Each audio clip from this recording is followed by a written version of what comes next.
Kasih karunia dan damai sejahtera dari Tuhan Allah Bapa kita dan dari anak Tuhan Yesus Kristus menyertai kamu. Amin. Selamat pagi saudaraku. Mari kita memuliakan Tuhan dengan semua pekerjaan kita, dipimpin firman-Nya dari Wahyu 12 ayat 3, demikianlah firman Tuhan. Maka tampaklah suatu tanda yang lain di langit, dan lihatlah seekor naga merah padam yang besar, berkepala 7 dan bertanduk 10, dan di atas kepalanya ada 7 mahkota. Demikianlah firman Tuhan.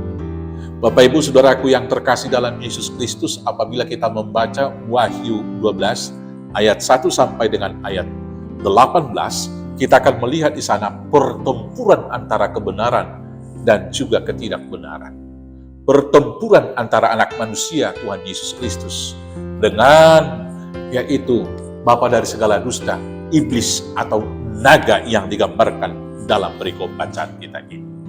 Sebelumnya mari kita lihat bahwa dalam perikop bacaan kita ini bagaimana ada hal-hal yang harus kita gumuli. Yang pertama sekali ada perempuan berselubung matahari di dalam Wahyu 12 ayat 1 itu sampai 2. Di sana dikatakan, maka tampaklah suatu tanda besar di langit, seorang perempuan berselubungkan matahari dengan bulan di bawah kakinya dan sebuah mahkota dari 12 bintang di atas kepalanya.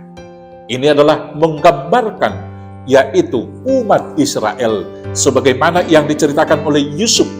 Dia menceritakan dalam mimpinya dia melihat satu matahari yang besar dan kemudian ada 12 bintang-bintang yang menyembah kepada matahari tersebut. Rahel ibu mereka, dan di sini itu menunjukkan Maria juga. Dan saudara-saudaraku yang terkasih, perempuan berselubung matahari itu adalah umat Yahudi, umat pilihan Tuhan. Yang kedua, di dalam ayat 3 sampai dengan ayat 4 ini dikatakan di sana ada naga yang besar, yang betul-betul merah, dan dia merah padam dan sangat besar. Naga ini adalah simbol daripada iblis atau bapa dari segala dusta, seperti yang dikatakan dalam Yohanes 8 ayat 44. Selanjutnya di ayat 2 dan ayat 5, di sana dikatakan ada anak laki-laki, yaitu yang menggambarkan Kristus yang lahir. Kemudian ayat 4, Michael, yaitu penghulu atau kepala daripada malaikat itu. Selanjutnya ada keturunan yang lain. Keturunan yang lain artinya adalah orang-orang percaya dari 12 suku bangsa yang ada di dunia ini, yang kemudian menjadi orang Kristen atau pengikut Kristus. Saudara-saudaraku, kemudian ada dikatakan binatang yang keluar dari laut dan binatang yang keluar dari bumi. Saudaraku yang terkasih, pertempuran antara Tuhan dengan iblis itu dimulai terus-menerus sejak mulai daripada penciptaan umat manusia. Sepertiga dari orang-orang yang ada di surga katanya dibawa, diseret oleh ekornya. Dan itu selanjutnya terjadi dalam kehidupan di dunia ini. Adam yang pertama dikalahkan.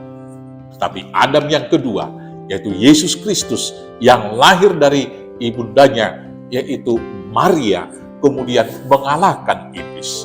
Dan pencobaan itu, pertempuran itu, dimulai ketika pencobaan di padang gurun, di Matius 4 ayat 1 dan seterusnya. Dan di sana iblis dikalahkan dengan 3 pencobaan itu. Dan puncak daripada pencobaan itu ketika Tuhan Yesus harus mati di kayu salib. Dan puncak daripada kemenangan Yesus Kristus ketika Yesus Kristus bangkit dari kematian dan naik ke surga. Belum selesai, iblis dalam cerita ini, dalam visi yang dilihat Yohanes, masih datang ke surga untuk merebut tahta kerajaan surga. Tetapi di sana, Michael menghadang iblis tersebut dan anak manusia itu melemparkan iblis itu dari surga. Dan ceritanya tentunya akhirnya iblis itu kalah. Saudara-saudaraku, sampai sekarang ini iblis tidak pernah berhenti. Dan karena itu jangan pernah lawan dia dengan kekuatan sendiri. Satu-satunya yang dapat mengalahkan iblis hanya Yesus. Maka karena itu kuasa kegelapan, kuasa iblis, kuasa setan, mari kita lawan dalam kehidupan ini hanya dengan kuasa Yesus Kristus, Tuhan Juru Selamat kita yang hidup. Amin. Kita bersatu dalam doa. Terima kasih Bapa yang baik, karena Tuhan mengalahkan penghulu daripada iblis. Bapa mengalahkan naga itu dengan anak-Mu Yesus Kristus.